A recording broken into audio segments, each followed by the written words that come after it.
Un mystérieux incendie. La cabane des Gilets jaunes à la Mastre a brûlé.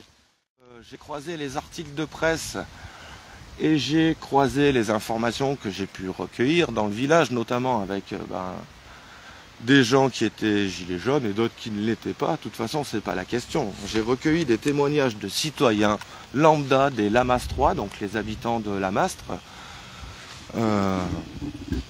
Et du coup, je me suis aperçu qu'il y avait quand même beaucoup de choses qui n'étaient pas dites dans l'article. Et voilà, moi après j'ai croisé mes sources, j'ai pas les preuves de ce que je vais pouvoir affirmer, mais vous allez voir, on va redécortiquer l'article et mes infos, et on va se rendre compte un petit peu de pas mal de choses.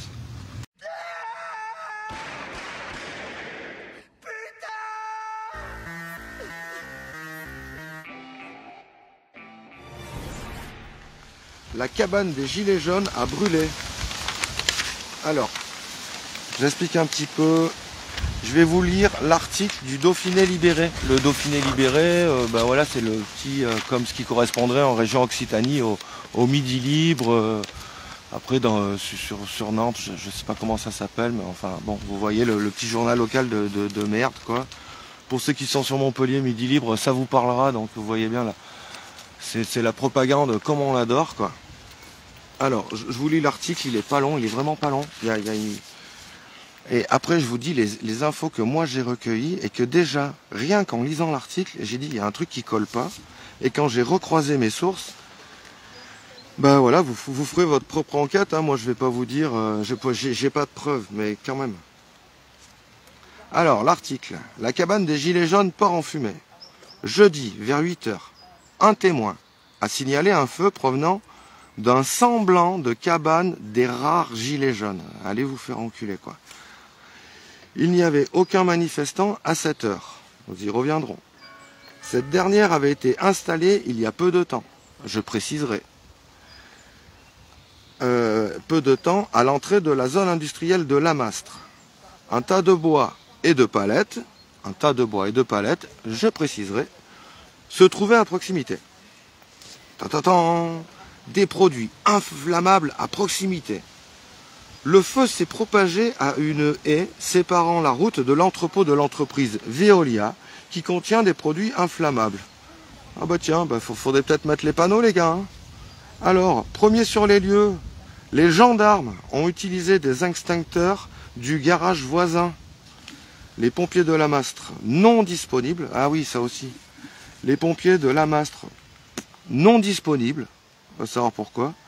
Les soldats du feu de Saint-Agrève et Tournon ont pris le relais. Saint-Agrève, c'est à peu près à 20 minutes d'ici, parce qu'ici on parle pas en kilomètres en Ardèche, hein. On parle en temps. Et Tournon, on peut dire à peu près pareil. Je dirais top chrono, je connais pas trop les pompiers, comment leur entraînement, mais je dirais bien 20 minutes de chaque côté, quoi. Une ligne téléphonique au-dessus du foyer a été abîmée par la chaleur des flammes. Oh là là là là. Qui c'est qui a fait cet article? Ah bah ça, on va en parler aussi, hein. Ah, il va commencer à prendre des sueurs froides là. Hein, Jacques? Le major Francky Noali, commandant de la COB COB. Alors je ne sais pas si c'est les pompiers ça ou les gendarmes.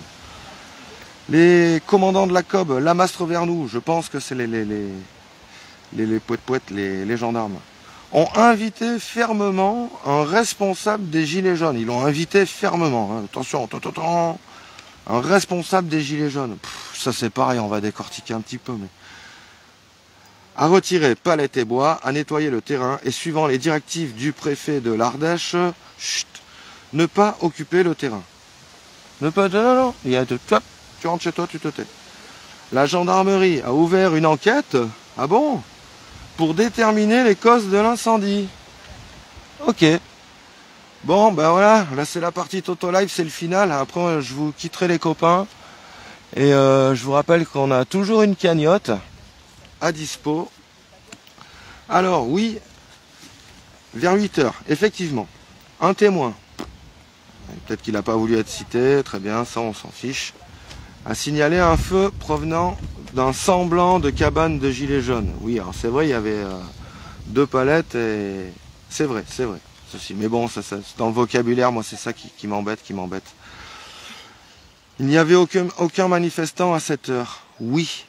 Cette dernière avait été installée il y a peu de temps? Oui. Alors? Oui, oui, oui.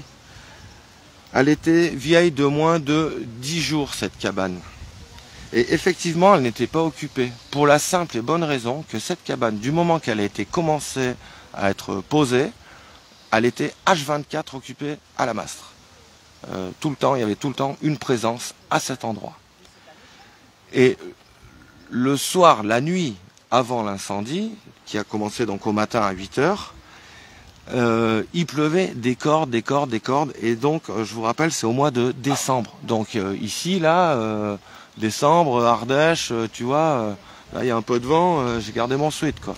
Donc il pelait, quoi. Il pelait, il pleuvait des cordes. Et donc s'il y avait un semblant de cabane, bon, ben voilà, comme on m'a dit, ben, c'était une bâche, 4 palettes, c'était le tout début, quoi. Elle commençait à naître, cette cabane, finalement.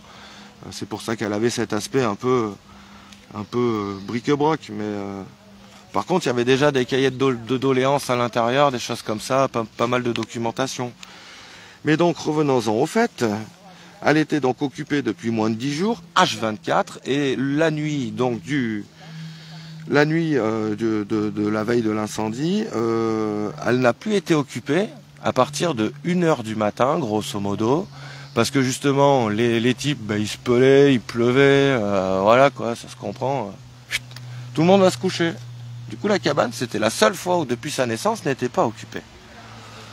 Et donc, 8h du matin, boum, boum, boum, feu de palette. Et ben, il y avait des gens, des potes, là, ils étaient au bar, là, ce jeudi matin, vers 8h.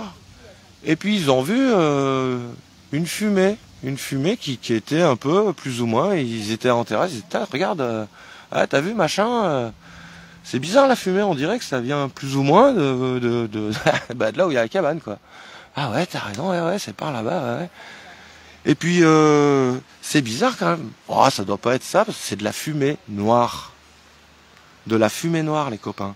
Il y avait du bois, des palettes, il a plu toute la nuit, et il y a de la fumée noire. Alors attendez, c'est pas ça, c'est pas ça. Là, vous pouvez pas voir la photo, mais si j'essaye de vous la montrer, en gros, on voit donc quelqu'un de ce fameux Dauphiné libéré, la personne qui a fait cet article, hein. Jacques Malabar. Ouais, enfin Malabar, je vous expliquerai pourquoi on l'appelle Malabar. Non, c'est Jacques Malard qui a fait cet article. Et moi, ce que je trouve bizarre, c'est que la photo, on montre donc un gendarme en train d'éteindre un feu encore tout neuf, quoi. Alors s'il n'y avait pas beaucoup de palettes et si c'est pas le tas de bois puisqu'il fallait l'enlever, comment ça se fait que ce fameux Jacques Malard, sachant qu'il habite à 15 minutes de la Mastre, puisse faire une photo de, je vous rappelle, comme dit l'article, hein, c'est pas moi qui le dis, c'est ce même Jacques Malard qui dit que les premiers sur les lieux à arriver, ce sont les gendarmes et qui ont pris les extincteurs d'un garage pour éteindre le feu. Les premiers. Et là, la photo, on voit un gendarme avec un extincteur en train d'éteindre le feu. Un feu de palette et de bois qui fume noir.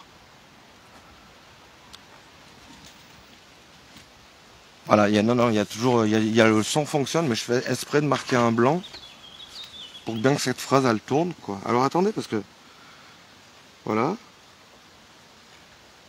Et apparemment le gendarme qui éteint ce feu là, bon, il n'est pas nommé, je le nommerai pas, mais je crois qu'il a été muté. Il y a énormément de femmes à la Mastre qui pourraient aussi dire que témoigner. En tout cas, j'ai recueilli leur témoignage, qui disait que ce brigadier, donc, il aimait bien faire ouvrir le coffre des filles, juste pour vérifier. Voilà, bah, après, c'est peut-être son droit, son travail. Mais apparemment, c'était pas pour regarder ce qu'il y avait dans le coffre, quoi. Comprenez, les filles ?